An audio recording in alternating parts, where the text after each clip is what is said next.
Assalamualaikum warahmatullahi wabarakatuh. Selamat datang di channel Mutiara Kehidupan, channel yang menyajikan kisah-kisah menarik dan juga menginspirasi. Kali ini kami akan membawakan sebuah cerita yang berjudul Ambyar, kisah wanita yang suaminya direbut pelakor usai sebulan nikah, padahal 7 tahun pacaran.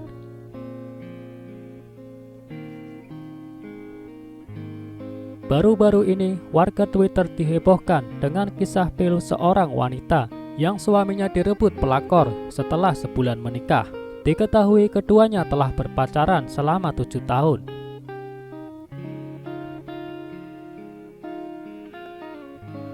Kisah pilu tersebut dibagikan dengan nama akun @rahmamima8 pada Minggu 8 November 2019 lalu. Akun yang bernama Mima ini menceritakan bahwa ia telah berpacaran dengan pria yang bernama Diko, nama samaran, selama 7 tahun. Namun sayang, kisah cintanya itu berakhir sedih karena Diko selingkuh setelah sebulan menikahi Mima. Rasa sakit yang baru bisa ku-share setelah 2 tahun. Pacaran 7 tahun, menikah hanya 1 bulan karena pelakor. Cuit Mima mengawali tweetnya itu. Mima menjelaskan bahwa ia berpacaran dengan mantan suaminya itu sejak 2010. Setelah berpacaran 7 tahun, mereka pun memutuskan menikah pada 26 November 2017.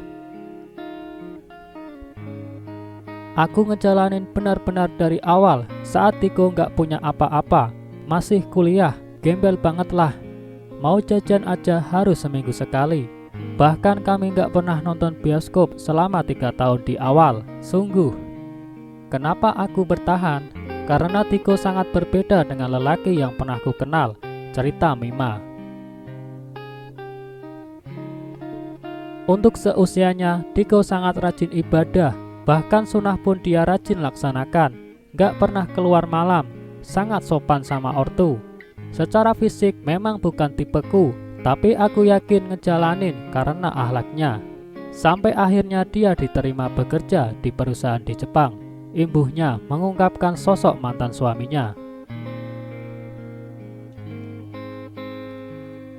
Meskipun menjalani hubungan jarak jauh atau LDR, beda negara, keduanya tetap menjaga asmara mereka lewat komunikasi panggilan video. Pada Desember 2016, Diko memutuskan untuk melamar Mima dan pulang ke Indonesia. Singkatnya, setelah dia kembali ke Jepang, kami sibuk menyiapkan pernikahan kami. Ya, walaupun lebih tepatnya aku mengerjakannya sendirian sih. Sekali lagi, kami tidak pernah berantem. Bahkan saat orang-orang cekcok menyiapkan pernikahan, kami nggak pernah. Semua berjalan mulus, kata Mima.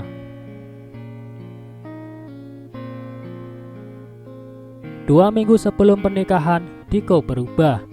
Kata Mima, Diko mulai berbicara dengan intonasi tinggi dan mengancam untuk menggagalkan pernikahan karena ributnya mengurus surat di KUA.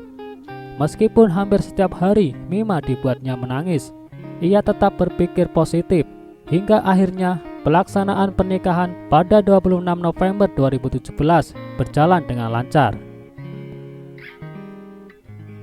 Kehidupan setelah pernikahan, 1 bulan pernikahan baik-baik saja. Itu kenapa aku sebut menikah hanya 1 bulan, karena bahagia secara normal hanya 1 bulan, curhatnya. Mima mulai mencurigai Diko berselingkuh dan memutuskan untuk menyadap ponselnya. Benar saja dugaannya, karena Mima menemukan beberapa percakapan suaminya dengan wanita yang bernama Indri.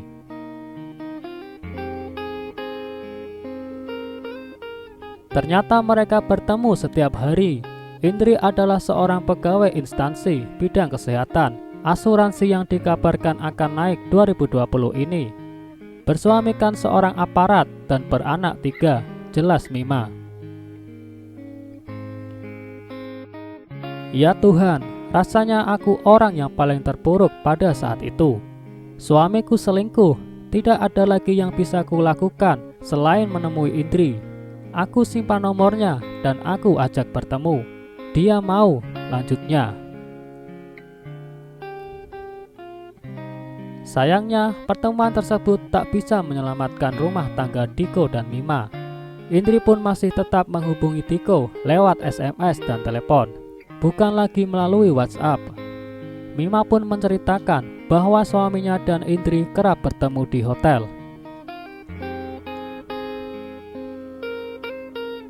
Setelah mengumpulkan bukti-bukti percakapan Diko dan Indri, Mima memutuskan untuk menemui suami Indri. Waktu aku bertemu, bapak itu awalnya tidak mau bertemu, sampai akhirnya aku bilang, saya memang gak kenal bapak, begitu juga sebaliknya. Tapi suami saya dan istri bapak saling mengenal dan memiliki affair, tulis Mima. Beliau kemudian menerima aku dengan baik. Kami bicara empat mata. Beliau bilang aku adalah jawaban dari doa dia selama ini. Ternyata dia memang sudah mencurigai istrinya sejak lama, tapi tidak bisa berbuat apa-apa, tambahnya. Hingga akhirnya Mima berhasil mengetahui bahwa Diko dan Indri akan bertemu di hotel. Ia dan suami Indri pun langsung menuju hotel tersebut untuk menangkap basah keduanya.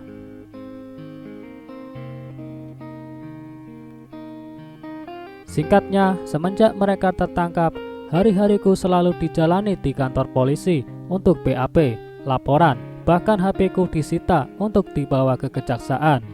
Aku laporkan mereka atas perzinahan, pasal 284, kata Mima. Kini Mima pun telah resmi bercerai dengan Diko pada Agustus 2018. Sementara itu, Indri juga diceraikan oleh suaminya pada Juli 2018 dan Mima menjadi saksi cerainya di pengadilan.